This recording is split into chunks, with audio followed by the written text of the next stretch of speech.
Hello friends, आज का topic रहेगा अपना विराम चिन्ह। स्वागत है सभी का पुनः डागर जी की क्लास में। यहाँ पर हम विराम चिन्ह करेंगे। इससे पहले हमारी हिंदी की कई सारी वीडियोस हो चुके हैं, यानी कई सारे टॉपिक हो चुके हैं अच्छे से।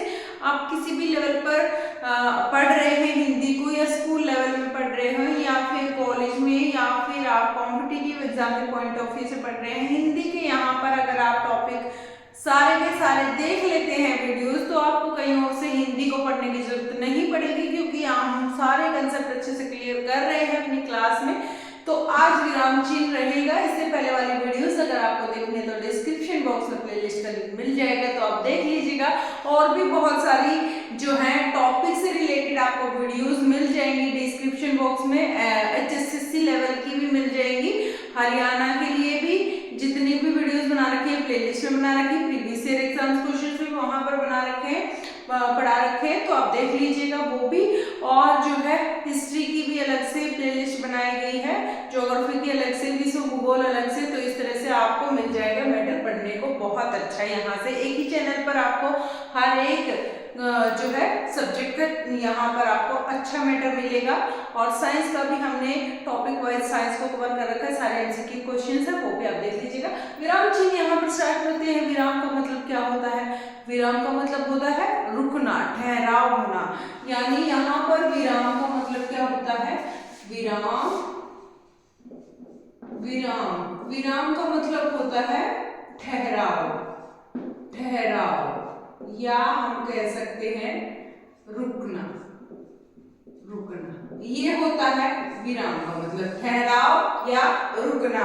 ठीक है। जिस तरह हम कोई भी काम करते हैं, जिस तरह से हम कोई भी काम करते हैं, तो उस काम में हम क्या करते हैं? थोड़ा सा रुक जाते हैं, स्टॉप, थोड़ा सा रेस्ट कर लेते हैं, फिर हम क्या करते हैं? अपने काम को कंटिन्यू करते हैं। तो इसी तरह से जो लेखन प्रक्रिया होती है उसमें भी थोड़ा ठहराव आता है हर एक पॉइंट पर। तो उस तरह से ही हम विराम चिन्हों का प्रयोग करते हैं।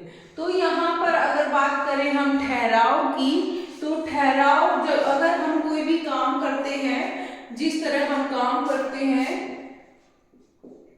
जिस तरह हम काम करते हैं, काम में क्या आता है? काम में ठहराव आता है, ठहराव यानी रेस्ट कर लेते हैं, ठहराव आता है बीच में।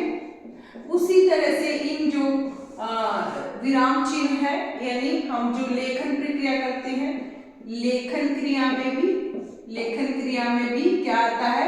लेखन क्रिया में भी ठहराव आता है, ठहराव आता है। ठीक है। और यहाँ पर हम बात करते हैं कि किस तरह के ठहराव होते हैं, किस तरह के यहाँ पर विराम चिन्हों का यूज होता है। तो टोटल हमारे होते हैं विराम चिन्ह 20। कितने होते हैं टोटल? टोटल 20 होते हैं। इसमें हम अल्प विराम की बात कर लेते हैं। अल्प विराम सबसे पहले आता है। अल्प विराम कैसा सिंबल होता है अल्प विराम का? तो ये होता है अल्प विराम। यहाँ पर फ्रेंड्स हमारे पेपर में आ जाता है कि जो अल्प विराम होता है, अल्प विराम होता है ये वाला, और ये होता है हमारा अर्ध विराम। ठीक है। अल्प विराम ये होता है, खाली कोमा होता है। अल्प विराम में खाली कोमा होता है, याद रखना है आपको। अल्प विराम में क्या होता है? कोमा होता है। थोड़ा सा जैसे राम घर गया, तो यहाँ पर जो राम के बाद ये थोड़ा सा राम घर गया, तो इस तरह से होते हैं ये हमारे कोमा वाले, इससे बोलते हैं अल्प विराम। तो एग्जाम में किस तरह से क्वेश्चन आता है? एग्जाम में इस तरह से ये कोमा लगा दिया जाता है और पूछ लिया जाता है यहाँ पर, या कोई भी सेंटेंस वाक्य दे दिया जाएगा, उस वाक्य में कोमा का यूज कर लिया जाएगा और वहां पर आपसे पूछ लिया जाएगा तो इसमें कौन से विराम चिन्ह का प्रयोग किया गया है? तो अल्प विराम। ठीक है। और फिर आती है बात अर्ध विराम की। सेकंड में आता है, क्या आता है? अर्ध विराम। अर्ध विराम, अर्ध विराम जैसे कि मैंने अभी यहाँ पर एक ऐसे डॉट करके बनाया था, ये होता है हमारा अर्ध विराम। क्या होता है फ्रेंड्स? ये होता है अर्ध विराम। उसके बाद अगर बात करते हैं अर्ध विराम, आपको समझ में आ गया होगा अर्ध विराम ये होता है। आई होप आपको अच्छे से नजर आ रहा होगा। हाँ जी। आगे चलते हैं हम पूर्ण विराम। पूर्ण विराम का आप सबको पता होता है, पूर्ण विराम जब भी कोई बात कंप्लीट हो जाती है तो ऐसे पूर्ण विराम लगा देते हैं। हम अपना काम करते हैं, हमने अपना काम कर लिया तो ये पूर्ण विराम हो गया, कंप्लीट सेंटेंस हो गया, पूर्ण विराम हो गया। उसके बाद राम भर जाता है, सारे पूर्ण विराम आएंगे। उसके बाद अगर बात करें फोर्थ की तो विस्मयादि बोधक, विस्मयादि बोधक, इसका भी आपको पता होगा। विस्मयादि बोधक एक्सक्लेमेटरी साइन होते हैं।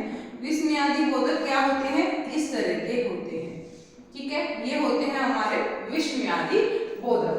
अगर बात कर ली जाए 5 पॉइंट की तो 5 पॉइंट होता है प्रश्नवाचक, प्रश्नवाचक। तो प्रश्नवाचक का आपको पता है इस तरह का सिंबल होता है प्रश्नवाचक का, ये आप अच्छे से पहचान जाते हो बहुत जल्दी से, तो प्रश्नवाचक होता है। उसके बाद अगर 6 की बात करें तो निर्देशक चिन्ह, निर्देशक चिन्ह 6 निर्देशक, क्या निर्देशक चिन्ह।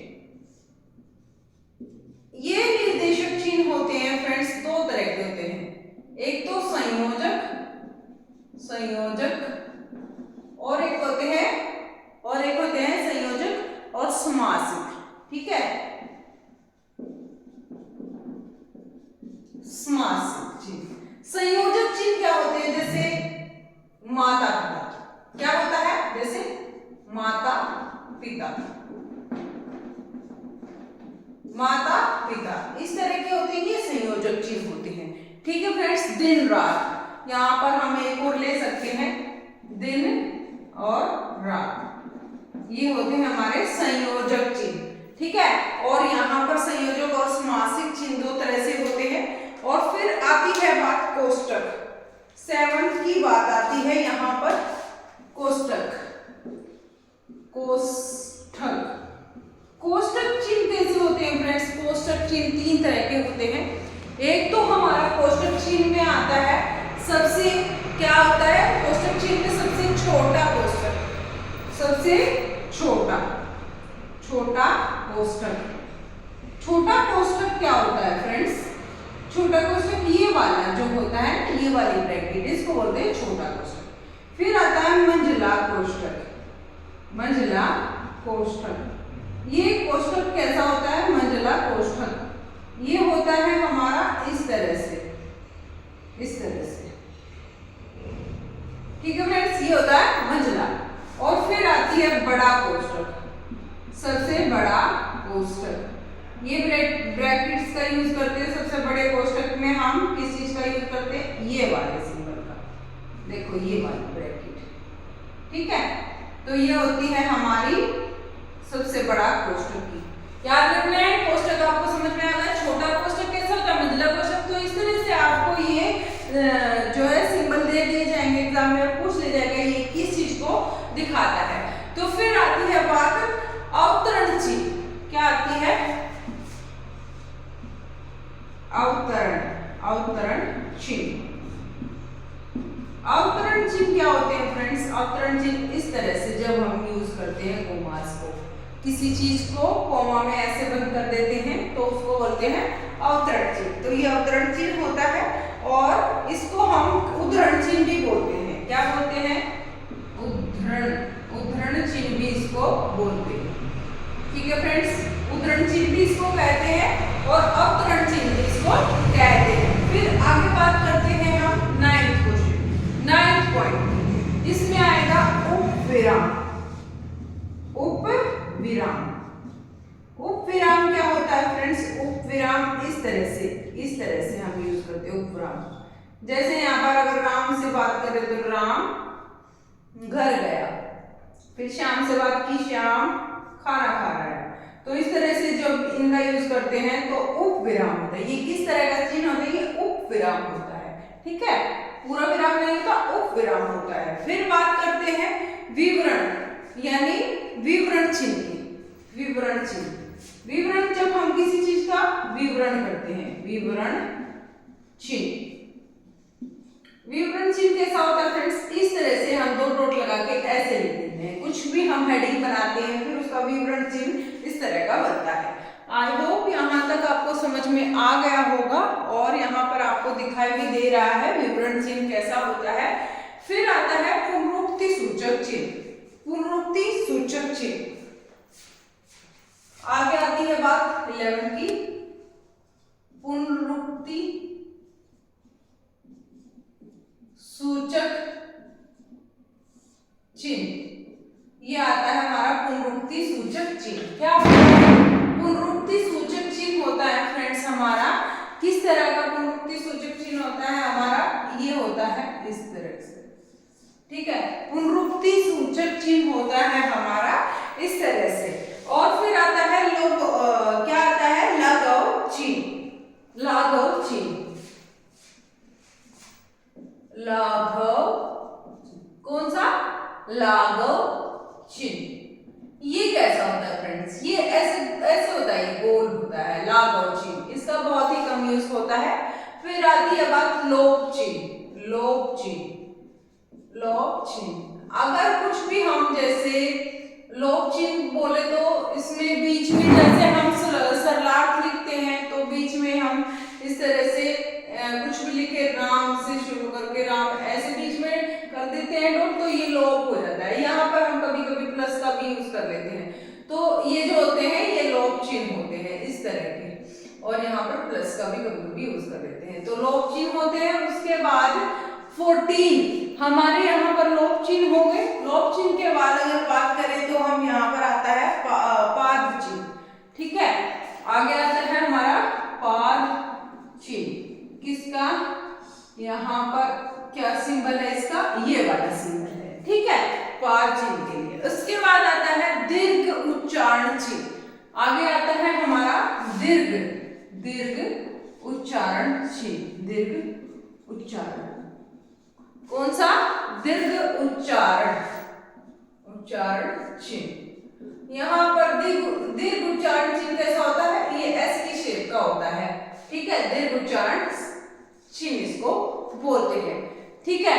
जब हम छंद वगैरह करते हैं तो इस दीर्घ उच्चारण की बात करते हैं। जब हम बड़ी ई की मात्रा की बात करते हैं, यहाँ पर जैसे छोटी ये लाघव में आता है, फिर यहाँ पर अगर बड़ी की मात्रा होती तो ये दीर्घ में आ जाता है, तो इस तरह से उसमें यूज करते हैं इनका हम। तो यहाँ पर इसका सिंबल होता है दीर्घ उच्चारण चिन्ह का ये एस। फिर आता है यहाँ पर पाद बिंदु। पाद बिंदु, ये क्या होता है, ये किस तरह का चिन्ह होता है फ्रेंड्स, ये एस इस तरह का चिन्ह होता है। यहाँ हमारे पास पाद बिंदु होता है इस तरह से, ठीक है। उसके बाद अगर बात करें हम किस चीज की, 17 की, यहाँ पर हमारा होता है 17, क्या होता है 17, हंस। हंस क्या होता है फ्रेंड्स, हंस इस तरह का सिंबल होता है। जब हम कुछ भूल जाते हैं बीच में, राम ने खाया, राम ने खाया, क्या खाया, खाना। तो जब भूल जाते हैं तो खाना खाया, तो इस तरह का सिंबल हम यूज कर लेते हैं, तो ये होता है हंस पाद। लास्ट एंड फाइनल एक हमारा सिंबल रह गया 18 नंबर पर, क्या आता है यहाँ पर, टी का सूचक। ये हमारे 20 है, तो टी का सूचक क्या होता है, टी का सूचक, ये हमारा 18 हो गया, टी का सूचक, ठीक है। टी का सूचक, टी का सूचक क्या होता है फ्रेंड्स, ये सोचिए, टी का सूचक क्या होता है। टी का सूचक होता है हमारा फ्रेंड्स, ये इस तरह का सिंबल होता है टी का सूचक, ये वाला, ठीक है, टी का सूचक। उसके बाद 19 और 20, यहाँ पर एक तुल्यात्मक, ठीक है, तुल्यात्मक मतलब इस तरह का, जब हम तुलना करते हैं, तुल्यात्मक, ठीक है।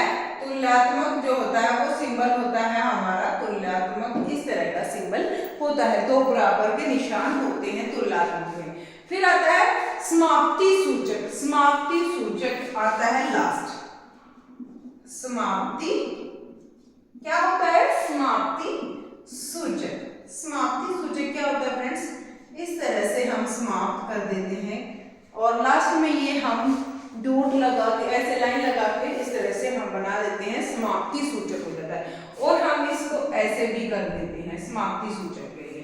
ठीक है फ्रेंड्स, ये हमारे हो गए 20 विराम चिन्ह। आई होप ये सारे के सारे आपको समझ में आए होंगे और ये आपके लिए क्लास बहुत ही ज़्यादा यूजफुल होगी, क्योंकि ये सारे सिंबल आपको पता होने चाहिए कि कौन सा सिंबल क्या नाम से जाना जाता है और यहाँ हम उसको किस तरह से प्रयोग कर सकते हैं। आई होप ये क्लास छोटी सी जरूर है लेकिन बहुत ही ज़्यादा इम्पोर्टेंट क्लास है, क्योंकि ये इस तरह के क्वेश्चंस बहुत ही ज़्यादा एग्जाम में पूछे जाते हैं। Thank you so much video में अंत तक बने रहने के लिए। अगर वीडियो अच्छी लगे तो लाइक कीजिएगा, शेयर कीजिएगा, कमेंट कीजिएगा और चैनल पर नए हैं तो चैनल को सब्सक्राइब भी कर लीजिएगा। Bye bye, take care, good night. फिर मिलते हैं नेक्स्ट वीडियो में और कमेंट जरूर से जरूर कीजिएगा। Bye bye.